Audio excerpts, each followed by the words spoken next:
Hello, good morning students. Please subscribe the channel, drop a like, share and comment. Today's transcription number 451 of Sir Kailash Chandra's volume number 21 on the speed of 100 words per minute. Start.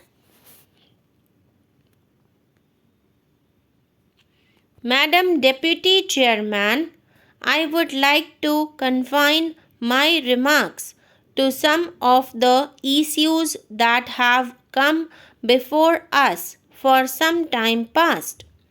I would like to refer to the tendency of monopoly, the policy of the government, and the distribution of governmental patronage to newspapers.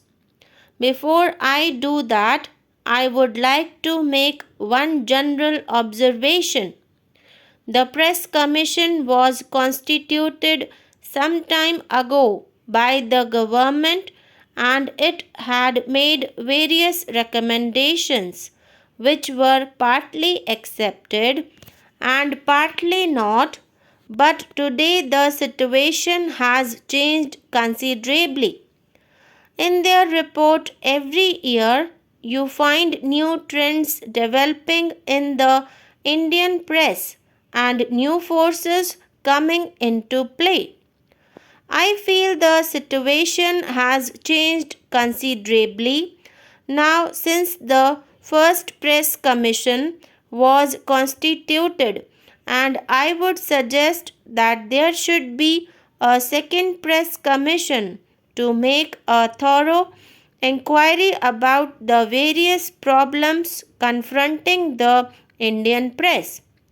Madam, I feel that is a necessary step to be taken in view of the fact that many of the recommendations made by the Press Commission have become outdated and some of them have not been accepted by the Government of India. Therefore, it is very essential that we should have another press commission to inquire about the Indian press. Now, I would deal with some of the points which I referred to earlier, namely the tendencies of monopoly in the Indian press. When one goes through the pages of the report of the Registrar of Newspapers, one cannot escape the conclusion that tendencies of monopoly have been increasing day by day. I might read out a few sentences so that we might be able to understand the dangerous trend that is prevalent so far as monopoly is concerned. The Registrar of Newspapers says in Chapter 5 that there is a further concentration of newspapers under common ownership as represented by chains, groups, and multiple units. I would like to know whether we should not cry a halt to this growth of monopoly in the press. The question is how to do it, how to bring about diffusion in paper ownership. May I suggest that one of the ways to bring about diffusion in the matter of ownership is to put a limit on the ownership of papers by a group or a chain? We have now to consider whether a certain amount of limit should not be contemplated. Now, I would refer to one or two other aspects about the policy of the government itself in regard to certain matters.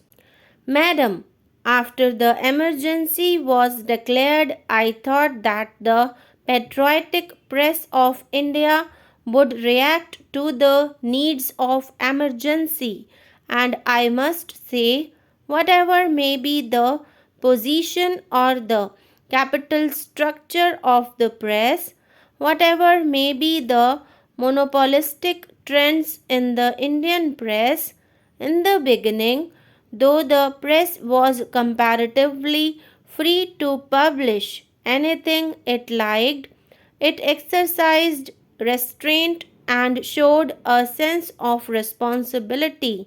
But later on, I find that government interfered with the functioning of the various papers and even directed or suggested that certain things should not be published at all, and a sort of veiled threat was issued by the Home Ministry to various papers that they should not publish certain things which are critical of government. If that is true, I feel that it is a very rude and unwarranted interference with the freedom of the press. As we condemn monopoly in the press, we likewise condemn rude interference by government in the working of the press. Therefore, if that is true, I feel that it is very reprehensible and it has to be criticized. And even now, I feel that the heavy hand of government is not removed. Secondly, I refer to a matter which was discussed already, and that is the patronage of the government is not extended uniformly to all papers. It is very unfortunate indeed. I hope there would not be undue patronage or undue favoritism by government. But if certain favors have to be given, they have to be given to all papers uniformly. There should be equal treatment to all. But I do not find that the government is exercising the hand of patronage uniformly and giving equal treatment to all. For instance, there are certain transactions connected with the link.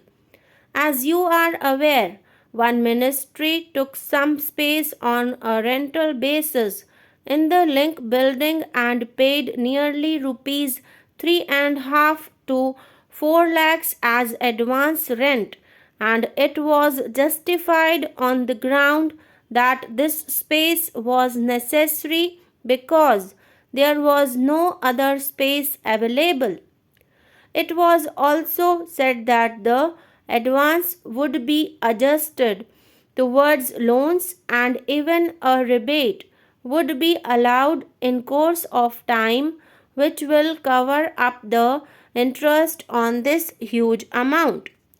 May I point out that I do not find fault with the deal at all?